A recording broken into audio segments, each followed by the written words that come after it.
All right, welcome back. This is Computer Science 1 honors, of course. Remember, we are on Piazza live streaming. Well, we're live streaming on YouTube, but of course we've got the live Piazza question and answer. And today we're going to be looking at a new topic. We're moving on to, I think it's module 4 or 5. I forget, yeah, 5. But we're done with loops basically.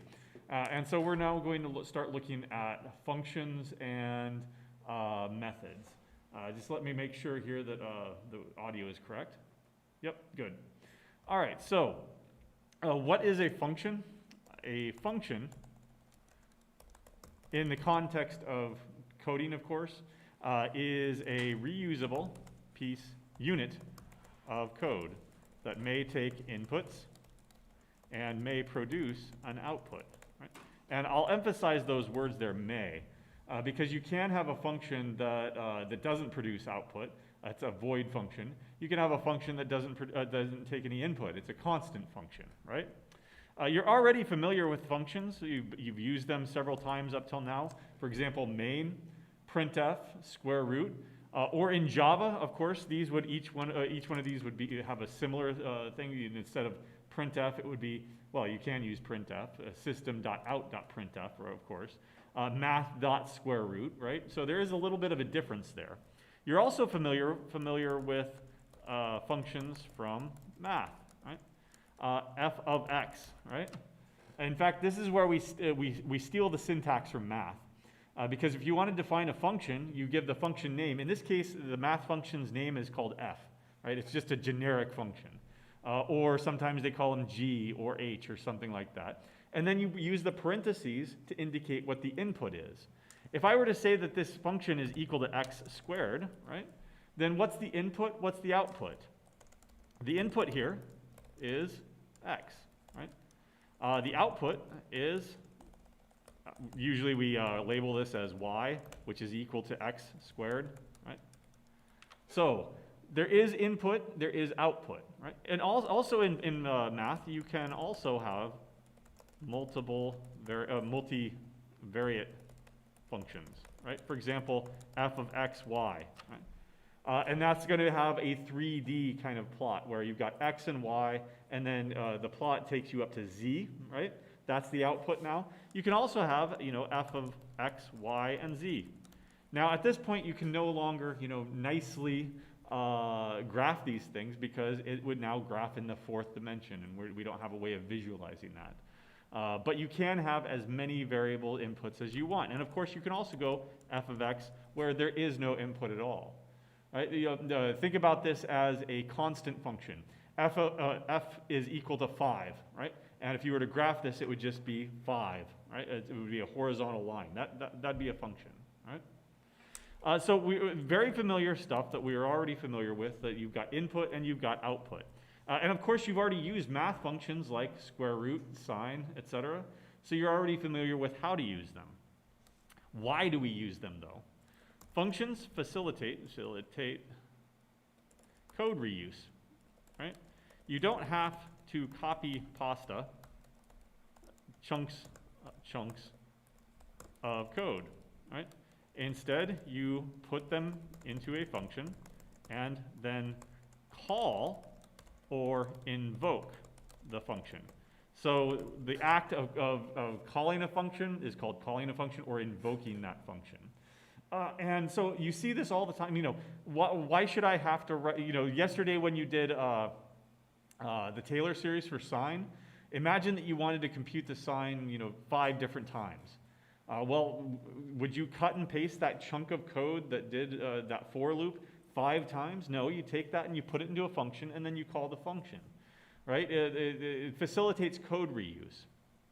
And a couple of other benefits here as well, but basically you don't have to call it over and over again, okay? Procedural, it also supports what's called procedural abstraction, right? So for this, I'm going to ask you a question. How does the square root function work? Right? How does it work? Have you ever thought about that when you pull out your TI-82 calculator or whatever? It's got a square root button on it. Did you ever wonder what happens? How does it compute the square root? Right? Does anybody know? Online, here, anybody? No? Okay. There are lots of methods that you can use, interpolation methods, Babylonian methods, and with different convergent properties, et cetera, et cetera. But what's the real answer here? Did anybody ever ask themselves that before? Like, it was just magic, right? Who cares? Right? We simply want to use the functionality. Right? By encapsulating functionality into a function, right? Then it relieves us of the need to think about these small details. Right? You never thought about it before. You just saw the button and you knew that the button worked, right? The square root button. And that's what procedural abstraction is. A procedure is a function. A procedure is an algorithm. Abstraction means that you don't have to think about the details. Is it a Babylonian method? I don't know. Is it some other interpolation method? Is it the EDSAC method? I don't know. I don't care. Right? I just want to compute the square root because I'm actually trying to solve a different problem right now. I'm trying to compute the roots of a quadratic equation or something like that. I simply need to use the square root function to do that. Right? So I don't want to have to think about those small little details. Right? Another great reason that we use functions is that standard libraries and functions, right, and external libraries, I can't spell libraries, there we go, come with a lot of testing, debugging, optimization, etc., already built in to them, right? So we not want to. We always stand on the shoulders of giants. We want to be able to to use all the work that's been put into those standard libraries. Why should we write our own sine function when it's already in there? That sine function has been tested. It's been optimized. It works, right? And we have a high assurance that it works. Why should I go rolling my own, right? In general, you don't want to reinvent the wheel or roll your own solution, right? So use what's already there. In fact, this goes to the heart of problem solving. When asked to solve a problem, what is the first question you should ask? Right? I'll ask you. Here's a problem, right? Here's an engineering problem. Here's a computing problem. What's the very first question you should ask yourself? Has it been done before? Exactly. Has someone already solved this problem, right? And just use that off-the-shelf solution. Be lazy. That's our whole discipline, right? Being lazy, that's what a computer scientist is. But that's why we write programs to automate solutions so that we don't have to do that work anymore. It's why we build robots so that they can, do our manual labor for us, right? Our ultimate goal is to be as lazy as possible, right? And that's a good thing. Yeah, question?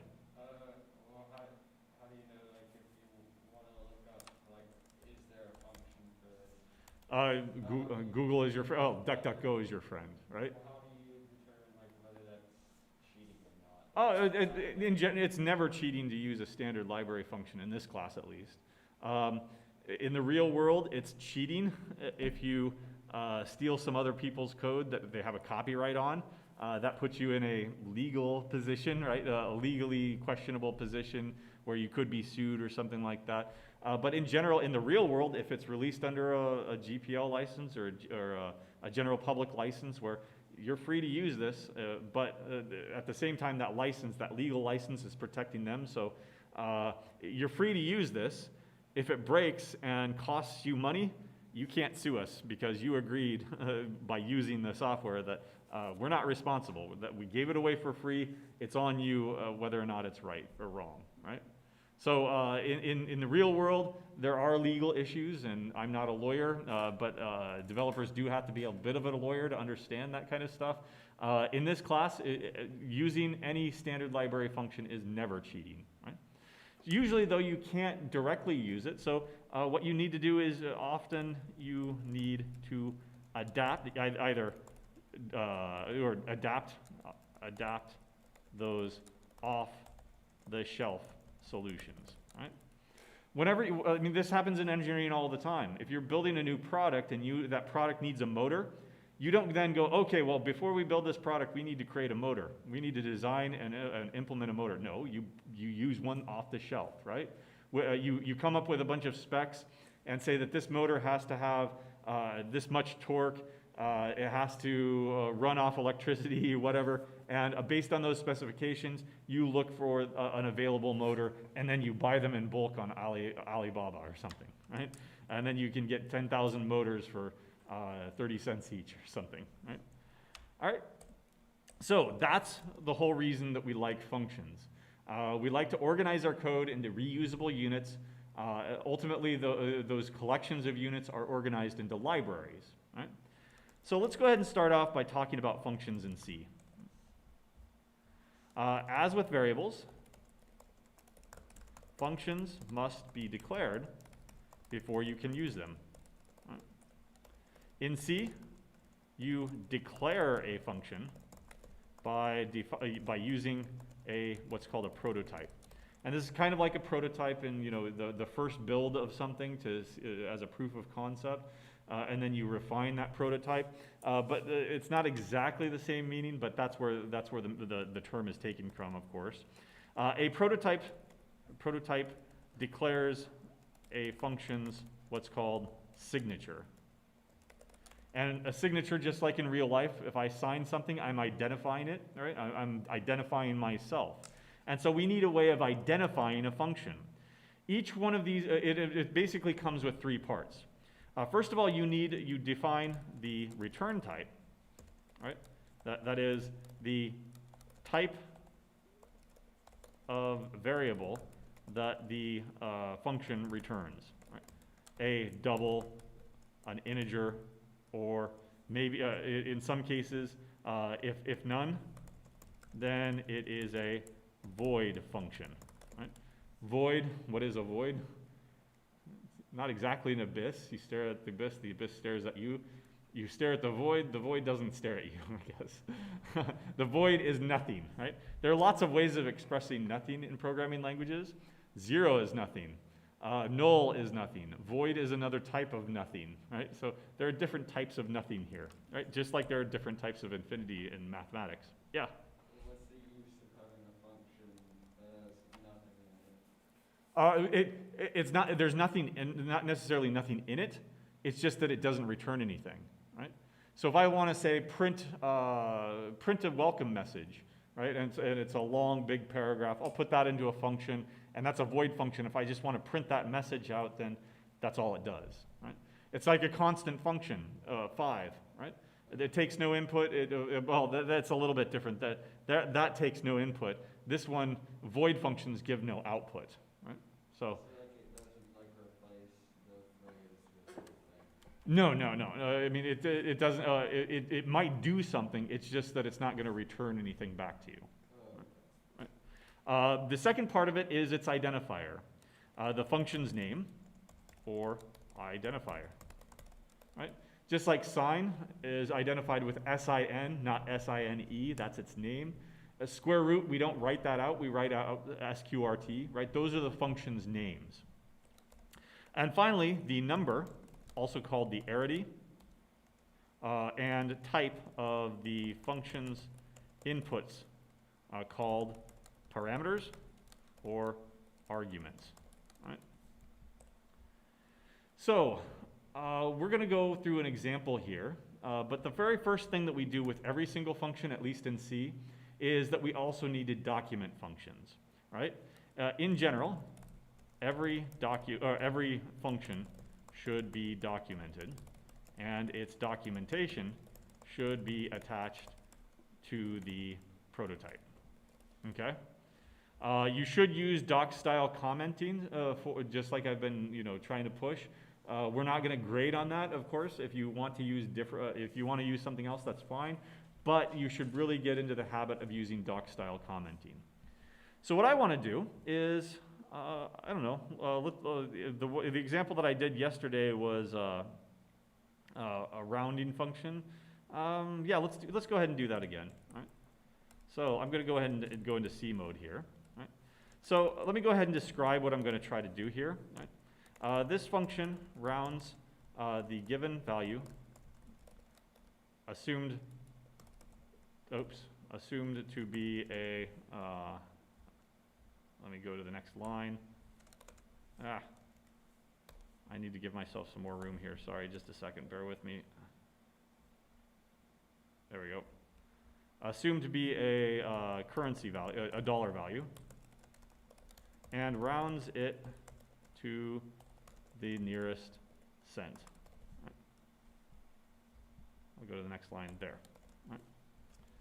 That's good documentation, right? It's human readable. It's intended for human consumption. There's no code in here at all. It states some assumptions that this is a dollar amount, that this is not a yen amount or something like that. And it just simply rounds it to the nearest cent. This is what we were doing on Tuesday when we had to do the loan amortization table. We computed the monthly interest, and then we thought, well, we need to round this to the nearest cent. I looked around and I looked at the documentation, and I looked, is there a round to the nearest cent function? No. But there's this off-the-shelf solution called round that rounds to the nearest whole number.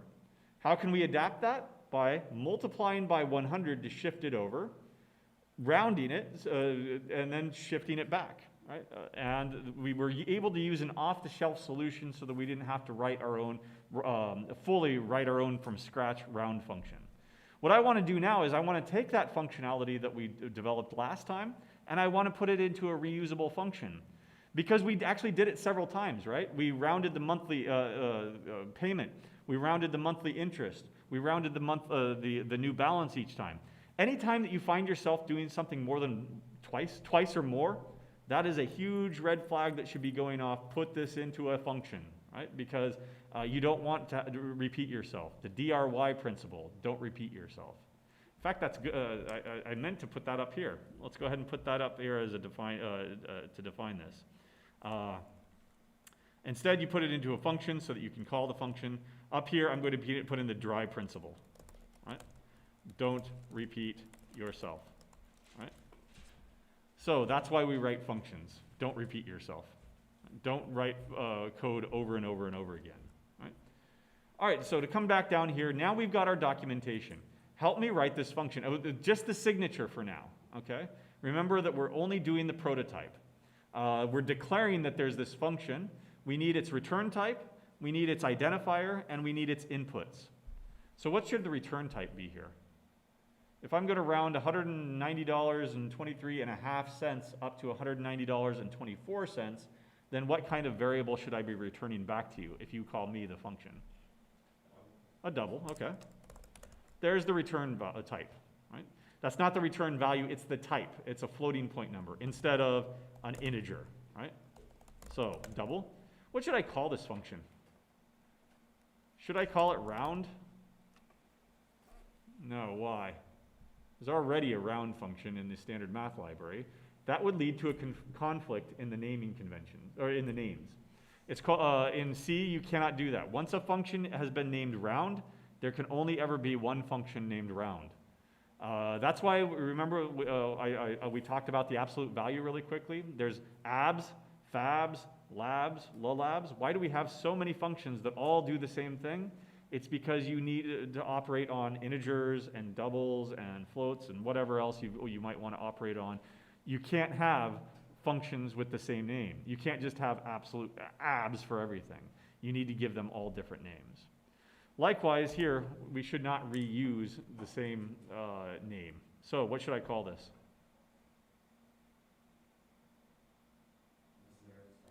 Round 2 cents or cents, right? I like that. Okay. What should it take as input here? Remember, we're going to put the parentheses there. So what should we take as input? Okay. And should I call it x? I could. Sine of x makes sense, but if this is assumed to be a dollar amount, then I should call it amount.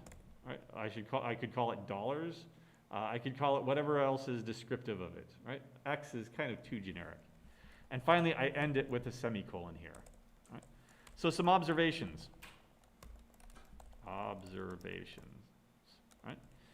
Again, the prototype has no body, right? We are not defining what the function does yet, right? The prototype ends with a semicolon because it's a declaration. Just like int x is declaring a variable x, we're declaring here a function called round to cents. Another convention is that we use a lower camel casing for function names, and in general we use verbs. Whereas variables are basically nouns because they represent something. Usually functions do something. They're an action that the computer performs. And so we generally use verb words to describe functions. This one is round to cents, right? Round is a verb. Right? And so those are just conventions though, right? General rules, and rules sometimes are meant to be broken, okay? All right, that's good. So later on in the program, later on in your program, you then define what the function does by providing a function definition, right? Which is, you're going to repeat the prototype, but instead of a semicolon, you provide a function body. The code in the function body is what is executed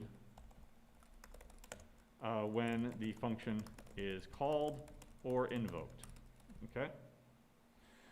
So I'm going to go ahead and take this round to cents prototype up here that we had before. I'm going to go over here to my IDE, cut and paste it. Actually, no, sorry. Let me undo that for a second. You got a question? Yeah. Okay. Do you write a prototype in C and Java or Just C. Java, there are no prototypes. We'll get there by the end of the day, though. Okay.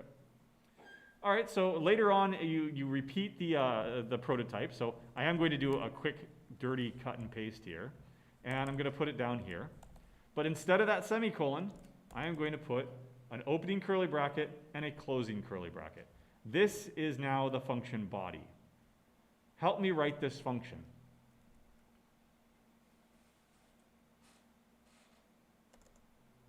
I can put a to do and later. Or let someone else do it. Can't be that lazy, right? Eventually you have to do something, right? So what did we do before? We shifted it by multiplying by 100, right?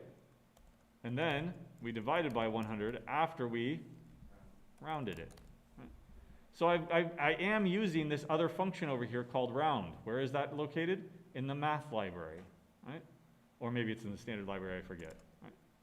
So let me go ahead and put that into a variable. Int result, or sorry, double result is equal to round, right? Or that call to round. Shifting it over, rounding it to the nearest whole number, then dividing it, and we've placed that value into this result right here. Right? Now, let me go ahead and try to test this. We're not done yet. So double,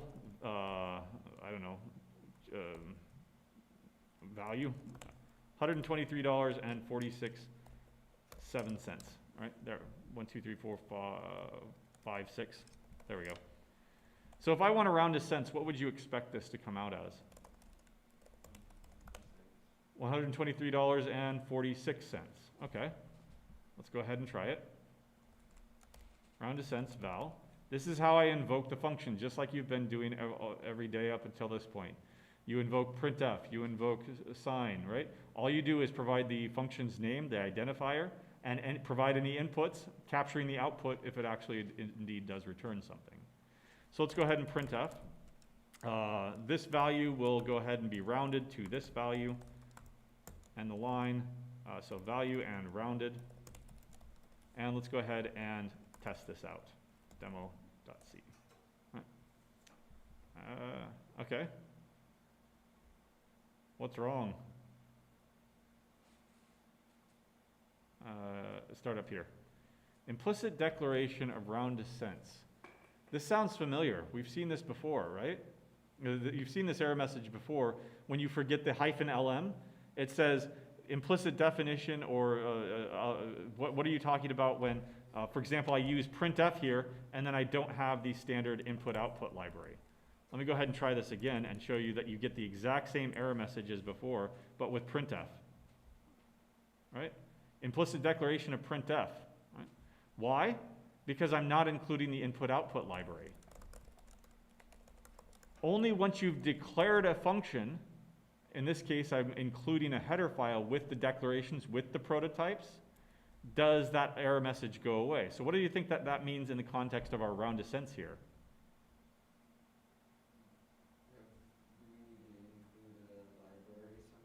We need to include something. What do we need to include? The prototype. Right? So I wanted to show you what happens when you forget the prototype. That will now go away. Demo. And then, of course, I want to make sure that I link in the math library because now I am using that round function. And everything is great. Again, you need to declare your functions before you can use them. This is the prototype, but it doesn't say what the function does. It's declared, though. The compiler knows that there's this round descents function that takes one single double and returns this other double over here. So you can go ahead and use it right here, even though it doesn't know what it does yet. Down here, now it knows what it does. Right? So let's go ahead and run this. And unfortunately, it works. I did this yesterday hoping that it would not work. What's the issue here?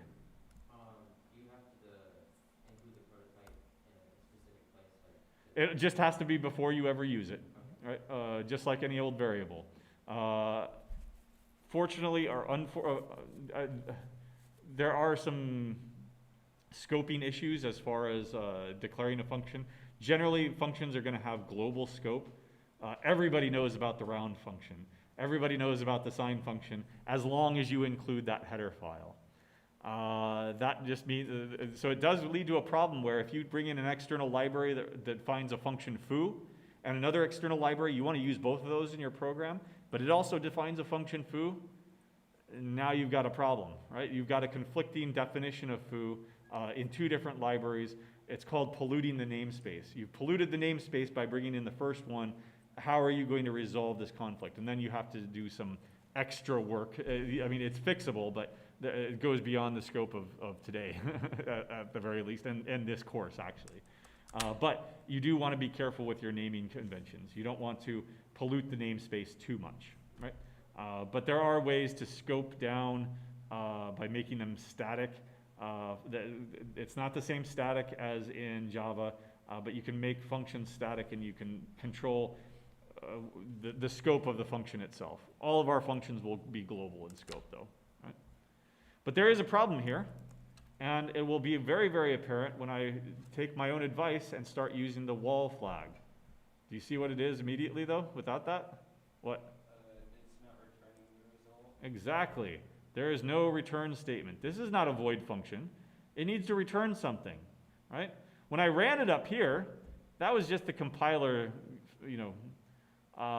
fixing it, I guess. I tried yesterday to force it to not be able to fix it. Let's find this. Let's try this. It's just a warning. It'll still compile and run. Okay, it's still fixing it. I don't like that. I don't want you to fix it for me. So what's the solution here? I need to return the result. So if you have a non-void function, you always need to return a result because you're calling me the function and you're giving me input. I need to give you output. And the way that I give you the output is by returning something to the calling function. Question? How does that work? How does it correct it for you and know which value? That's going to be some compiler magic, I'm sure. What if you put in another double after the That result? double foo equals, well, the problem here is I think it's probably working because it's optimizing these away. It's realizing I'm never using them. Foo, bar, baz. And so it's just getting rid of them. And so it's the same as before. Yeah, So I'd have to shut off all optimizations, basically. The way that this works is we'll look at, next week we'll look at how functions actually operate. There's this what's called a call stack with stack frames. And every time you invoke a function, a new stack frame is created. So if you have multiple functions with results here, in fact, I can do that. I'm going to rename this result. Right? How many variables called result are there?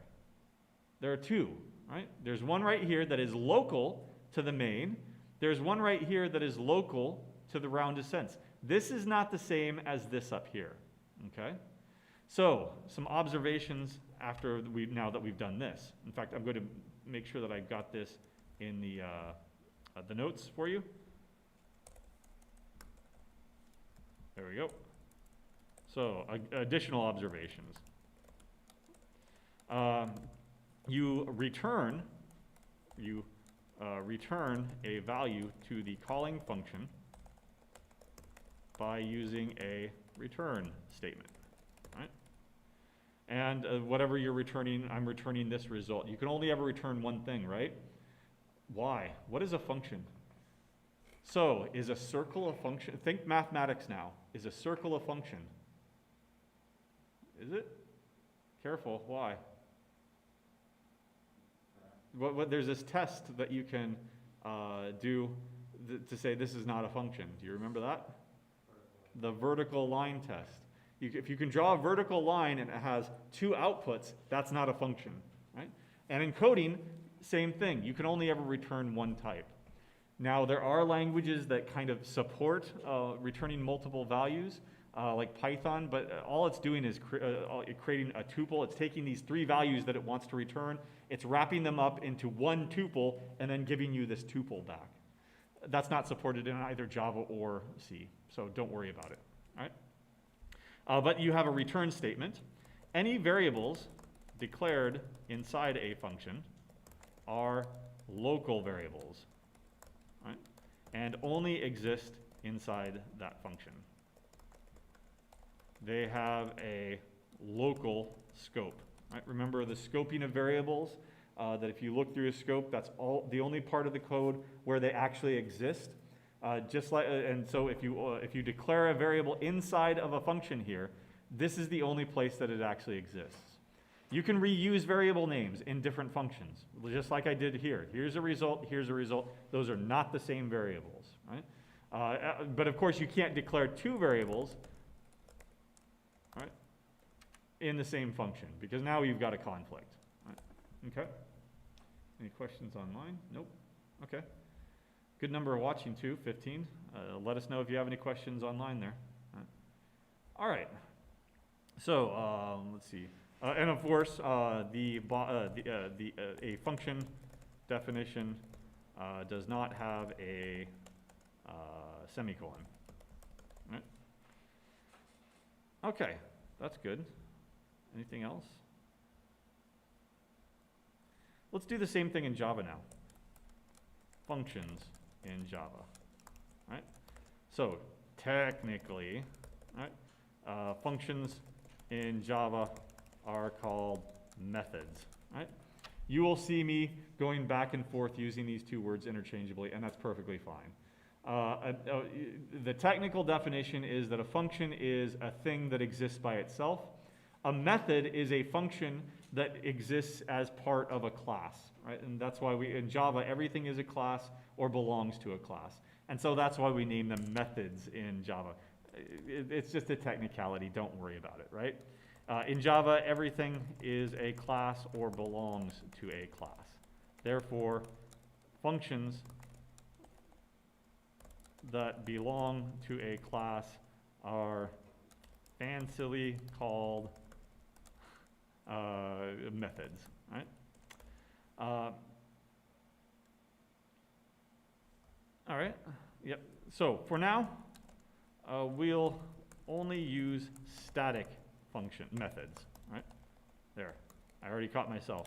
I was about to say static functions, but static methods. That is methods that belong to the class rather than instances of the class, right? Don't worry about this for now, right? This is an OOP thing, right?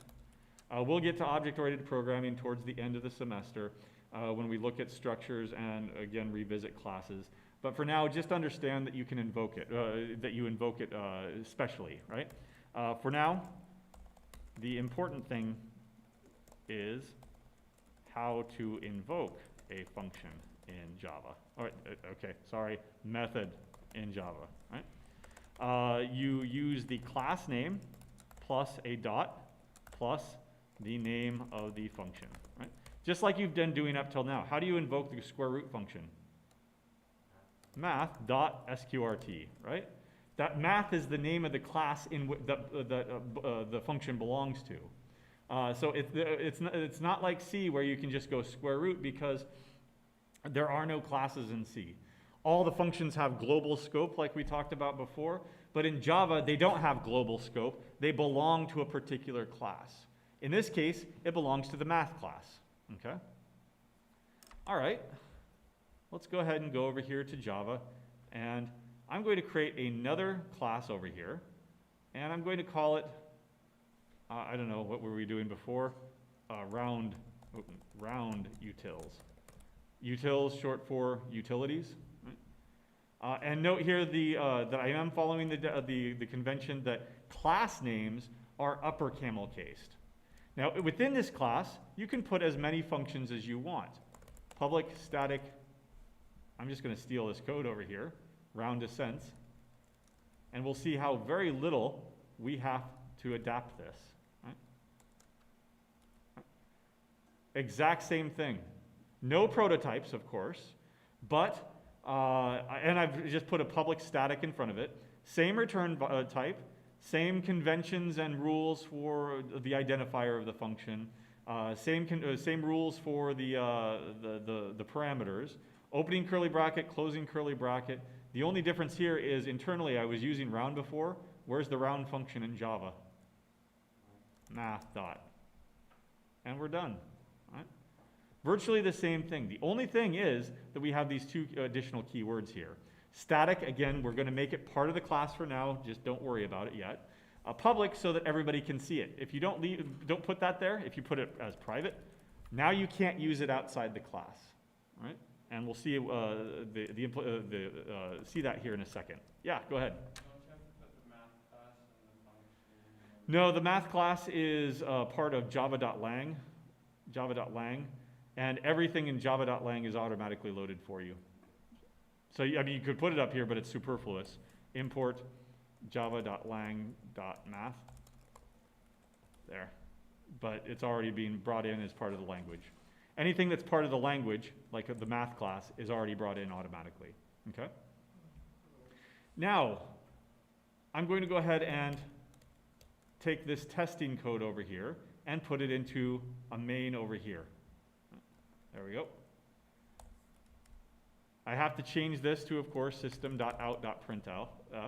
But what about this round descents now? How do I invoke that function that belongs over here in the round utils class? Same way that I invoke that math dot function, I do round utils dot round descents. Now, I would have to import this if it were in a different package. But since it's in the same package over here, this default package, then I don't have to import this. Right? But I do have to say, in the class round utils dot invoke this function right here. Right? And then I get the same behavior as before. Right? Excellent. Another difference is, remember over here we used documentation as part of the prototype. Since there are no prototypes in Java, the documentation goes with the function. Oh, sorry, not this function. This function. There we go. Clean it up a little bit by formatting it, and clean it up a little bit by formatting it. By the way, over here, I followed a good naming conventions and everything over here.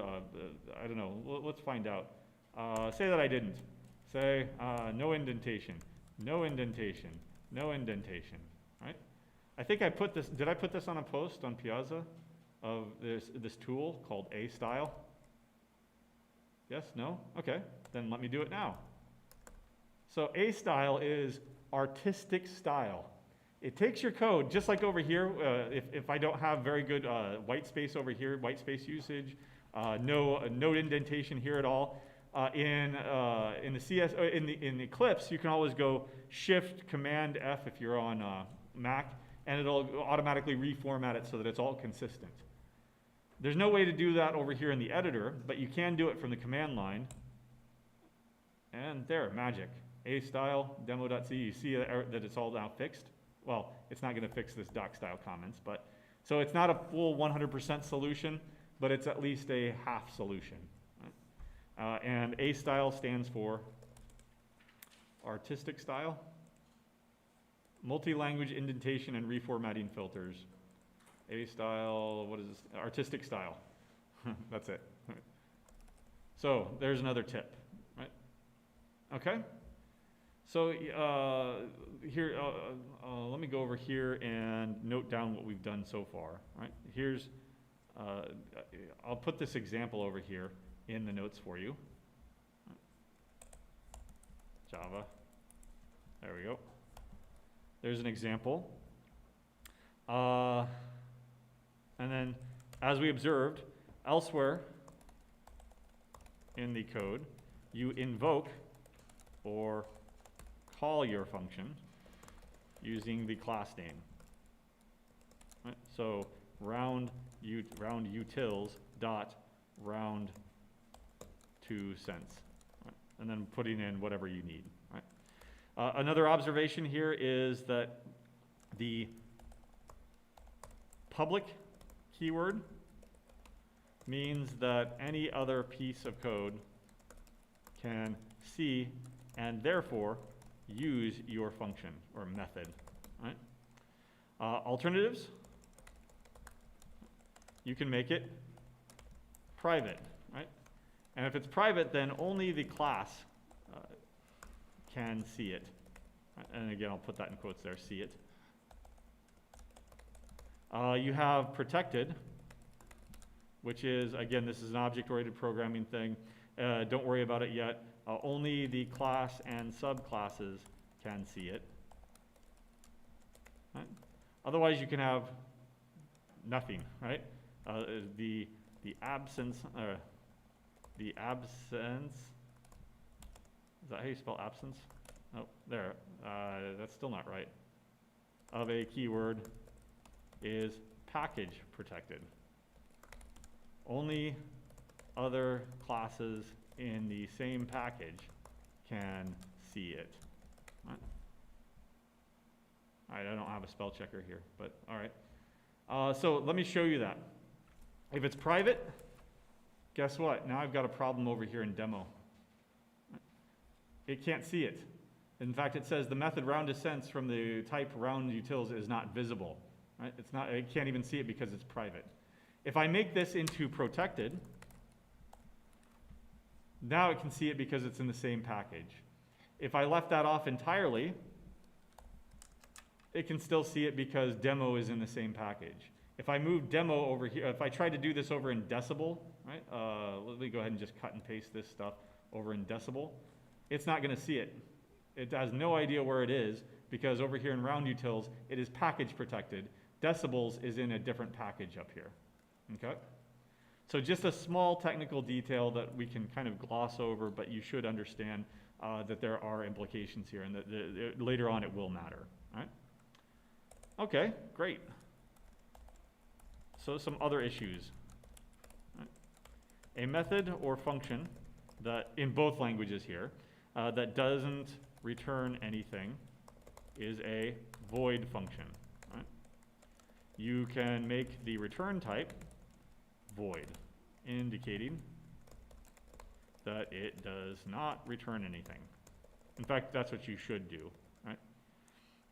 You should still use a return nothing statement in a void function.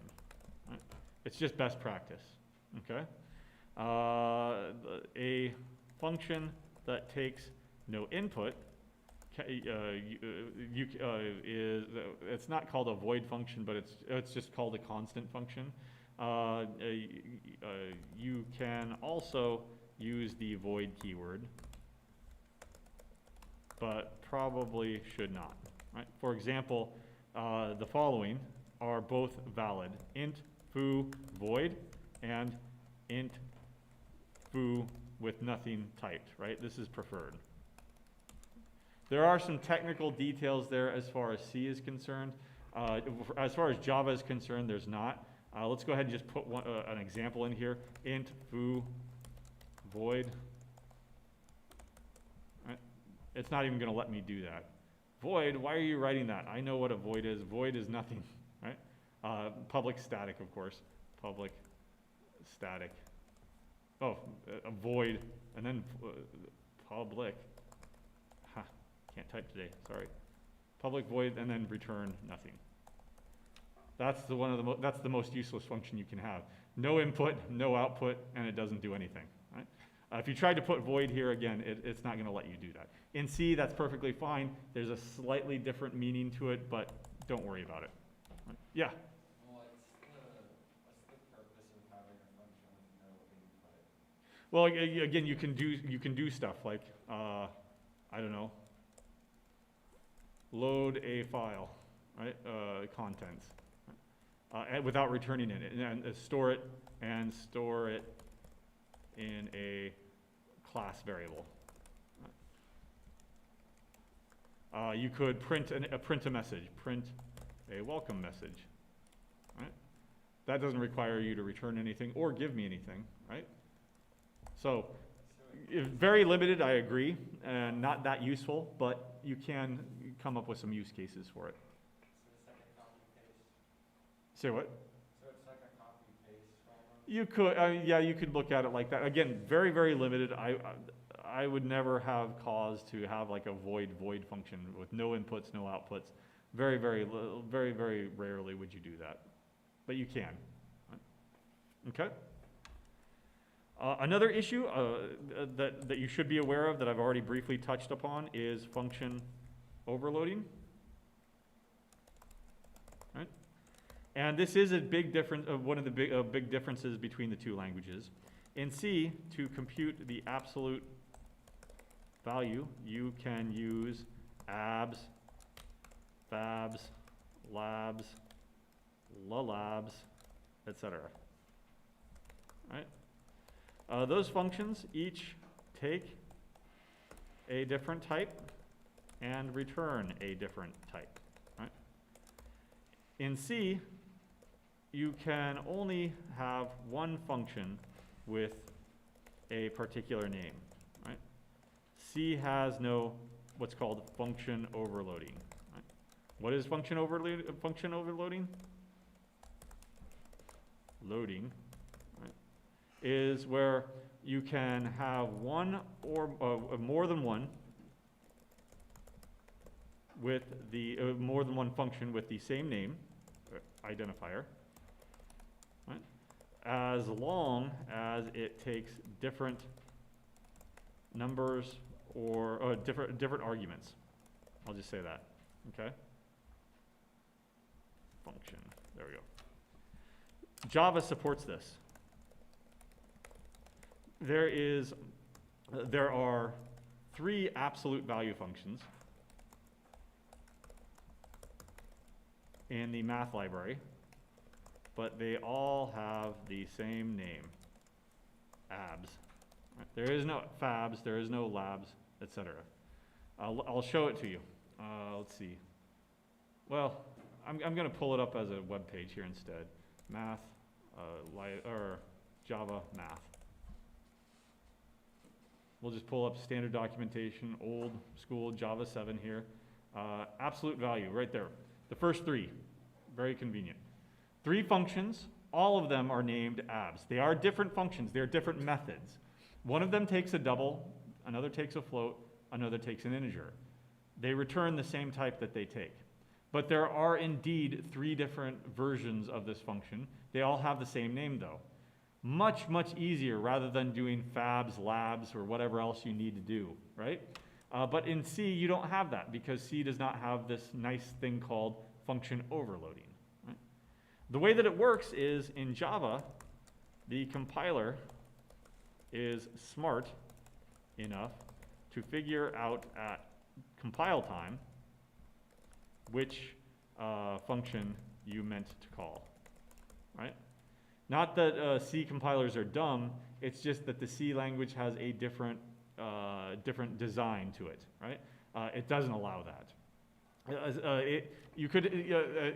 The C compiler is still smart enough to see that, oh, you're calling the absolute value function on an integer, you probably meant abs. Oh, you're calling the absolute value function on a double, you probably meant fabs. And it could issue a warning that, hey, you're passing in a double, but you're calling the one for an integer. Warning, I'm going to warn you about that. Unfortunately, it doesn't. That would be nice if it did, but that's not one of the warnings that they've implemented in GCC or Clang. Right? But in Java, it's perfectly fine because the compiler says, oh, you probably meant that one over there, and it invokes the appropriate one. This mechanism is called static dispatch. Right. Another word for meaning for static here. Static simply means at compile time rather than dynamic. Right. When we talked about linters using GCC as a linter, we briefly talked about static analysis, which is done at compile time, versus dynamic analysis, which is done at runtime. Static, dynamic simply means on your code. Dynamic means when running. Yeah?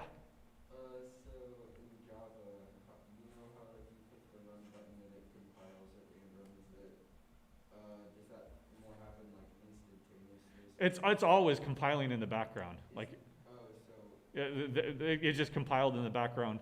I fix it, it compiles in the background. This only invokes running. You can shut that off, by the way. You can shut it off. If you go up to project, there's an option build automatically that you can shut off, and then you have to hit a button for it to actually compile. So if you did dynamic, it wouldn't give you like the wavy red lines. That's a little bit different because this is just something that's happening in the background and sending information back to the IDE to highlight that. So it's just the IDE magic, right? The integrated development environment magic here, right? Okay. All right. So the conclusion here is that C does not support method or function overloading. Thus it needs different names for every function: fabs, labs, abs, etc. In C, you end up either polluting the namespace, because once you name a function foo, there can only ever be one function named foo, or appending what's called a common tag. So if I were writing a library, my awesome library, I would probably write all my functions as my awesome library and then foo. And it gets very, very, very messy really, really quickly. But you'll see this all over the place. For example, later on, we might use a library called GTK, which stands for the GIMP toolkit for doing graphical user interface stuff. Everything is prepended with a GTK. Create widget, or destroy widget, or something like that. Destroy widget. Everything begins with GTK so that they don't pollute the namespace. But that's one way of getting around it. Okay? All right, we've got about 15 minutes left, so let's talk about modularity. Right? And I'm going to switch it around here and talk about modularity in Java first because it's so easy, you've already done it. Right? Java organizes code into classes and packages. Right? The conventions here are you should do the same. Right? Use package names. Right? Use sensible, descriptive method names. Right? You group or collect similar methods into a class, such as a utility class. Like I did here, round utils. There's only one of them in there, but we'll go ahead and generalize that here in a second. Right? So you could have or like math. The math class has all the math functions that you would want. What's another example? I can't think of any off the top of my head, unfortunately, but there are some other examples, right? So you group or collect similar methods into a class, such as a utility class. You group similar classes, similar or related classes into the same package. Right? It's just a way of organizing things. And that's what modules mean, that this package is a module. So a package is a module in Java. Now, one caveat there, modules were something that was like an actual module, was something that was introduced in a more recent version of Java.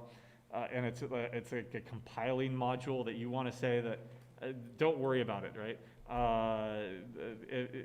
If you ever start a new project, and I think I've shown it to you before, if you ever start a new project, there's this option to create this module Java. Don't do it. It'll screw up your code. I don't think that mine is configured here to do it. Let's try it. New project, Java project. Foo. Right. And next. Finish. Okay. Nope, it's not showing up for me. So if you're ever given the option of, do you want to create this module, just ignore it, right? And don't do it. If you ever get in trouble, just come to office hours and we'll show you how to fix it. Okay? There's a question though? So like the difference between classes and packages and modules, like you put the modules into the classes? No, I mean, you take methods or functions and you collect them into a class. Classes are collected into packages here. Like in this default package, or over here I've got these three classes organized in this package. A package is nothing more, in Java, a package is nothing more than a folder. Right? It's literally a folder sitting somewhere in the file system. Right? In fact, I can show it to you. Properties, open this, and you see right here, workspace, what were we working on? Hello, Hello, there it is. In there we've got a source folder, in there we've got a UNL folder, in there we've got a CSE folder, and there's where those three things are. Right? So packages in Java are nothing more than folders. Right? Now it's a little bit different in C. So modularity in C. Packages are basically folders. Well, yeah, package is a folder, right? Classes are basically programs, and then Source file, yeah. And modules, that's why I'm putting it in quotation marks here. Now there is a defined meaning in Java, but I don't want to get into it. A module is just a collection of things, right? A module, like this course has a module where we collect the topics into different modules. It's just a way of organizing things. It's a collection. It's a generic collection. Right? All right. A unit is another word that you can use. This is a unit, and is that a function, or is it a collection of functions, or is it an entire library of functions, right? It depends on the context and what you mean by the word, okay? So modularity in C. In C, you generally separate prototypes into header files and function definitions into source files. Right? Header files are usually placed into files, file names that end with .h. Sound familiar? What else has ended in .h that we've done before? That we've worked with? stdlib.h, stdi.h, math.h. Those are all header files. That's what the H stands for. Right? The source files are usually have the same root file name, but end with .c. Right? Just like we've been doing up till now, just .c files. Right? So here's an example. What we're going to do is we're going to separate the round functions into several files. Right? The prototypes, we'll place those into a file called roundutils.h, And the definitions, we'll put those into a file called roundutils.c. Now granted, there's only one function right now. That's not a big enough of a deal to justify a library, but I'm showing you how to do it. And we'll go ahead and add another function to it as well, right? So I'm going to go ahead and create a new file. I'll call it roundutils.h. That's my header file, okay? And I'm going to take the documentation and the prototypes, and I'm going to move them over to this header file, okay? Then I'm going to create a new source file called roundutils, same root file name, roundutils.c. And I'm going to go back over here to my demo, and I'm going to take the definition, and I'm going to put it into that file, removing it from here. Right? Basically, I've created my own library. I've created my own roundutils library, right, instead of a math library here. Right? Now, there are some other additional things that I need to do. Just look at this one file, roundutils.c. I've already defined a function, but have I declared it yet? No, declaration in C is what? A prototype. So the prototype is over here in the separate file. What should I do to include prototypes? Say sine, cosine, square root. I include them. So over here in the source file, I will include the roundutils.h file. New syntax. Instead of the langle-wrangle, I am using double quotes. You can use langle-wrangle here, but by convention, langle-wrangle is used for standard libraries. This is a user-defined library, and so it's better to use quotation marks here, okay? So, once we put the prototypes into roundutils.h, once we put the definitions into roundutils.c, then you include any necessary libraries plus the header file in the source file. Right. There. Oops. Hopefully that's not coming up. Shut up, Siri. There we go. I wonder if that live streams that too. Right? In fact, I've seen live stream griefing where I don't know what it is that they have to keep doing something forever, and then they on Twitch, and then they'll have some weird name that when you pronounce it out loud, it calls up Siri and then destroys their game or something. Have you seen that kind of griefing? I've seen it where it has Siri dial the emergency hotline. All right. I'm sure that you could yell out something in the class here, and then Siri would pick up on it or something if you wanted to grief me, but please don't. All right, so that's what I did over here. By convention, though, when you include a user-defined header file, you use double quotes instead of langle-wrangle. And I'll just put like these there. Okay? Great. What else do I need to include over here? So I'm looking at round descents, and it needs the definition of, it needs the prototype, which is over here. What else does it need, though? Yeah. The math library. Math library. Include math.h. Okay, great. How do I bring all these things together? If I were to compile that demo.c, it's not going to understand, it's going to be like not using that -lm. Round descents, I don't see that anymore. So one thing I have to do is I have to include my new library. Since it's an external library now, I need to bring it in. roundutils.h. That's still not going to be enough, though. Oops, clear. It's a little bit different message now, but at least it knows that there's this round descents function out there. But it doesn't know, well, what is that? You need the actual code, which is over here. All we're doing is including this .h file. Right? I'm going to show you a bad trick. What if I included the .c file?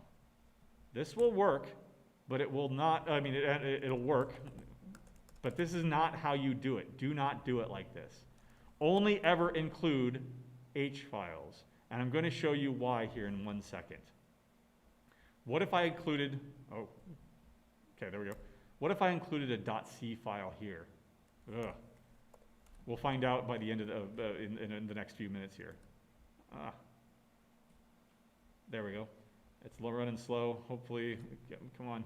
I just need you for 5 more minutes here. Please don't die on me. All right, so how do I bring these things together? Right?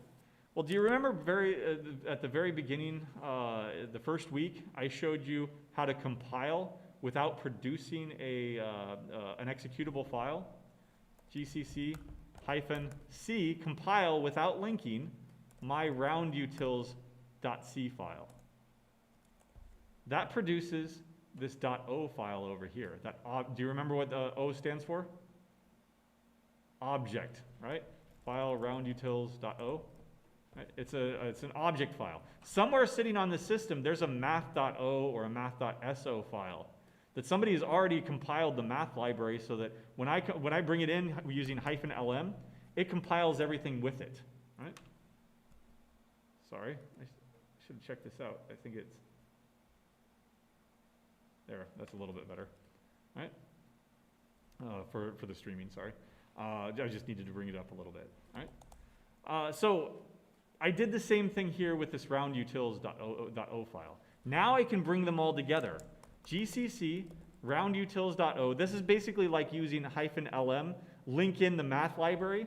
I'm linking in the round library right here. And then demo.c. And now it's happy about this, except for, of course, it needs to also link in the math library. And it works again. This is how you can separate them out into separate header and source files so that you can reorganize all of your code. If you want, you can imagine that it would get really unwieldy here if I just put every single prototype and every single definition into one big giant file, right? Then it would be thousands upon thousands upon thousands of lines of code. It's not organized at all. Right?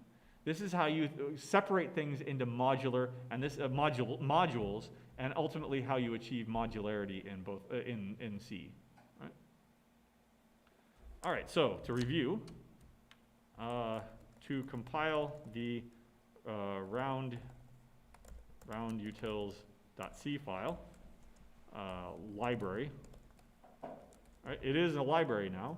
Use gcc-c roundutils.c, which produces a roundutils.o object file.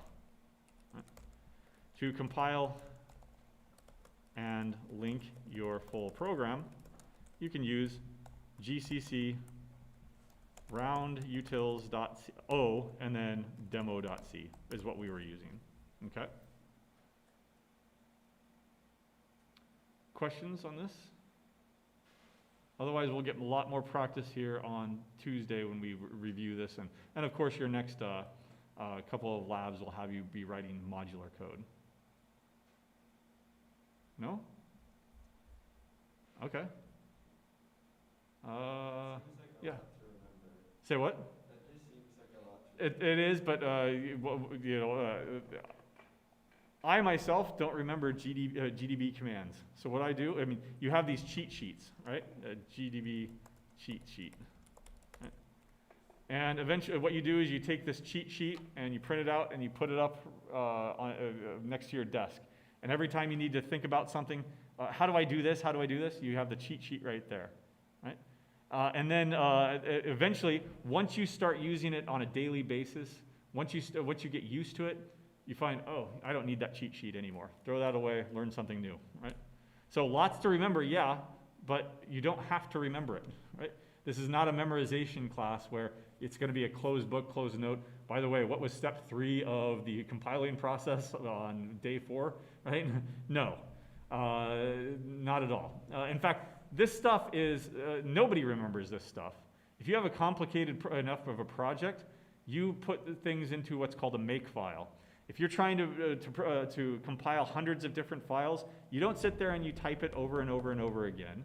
You script it out into another language called a make file. You say that this is how you build this thing, and this thing depends on this thing, and this thing is how you build this thing, etc.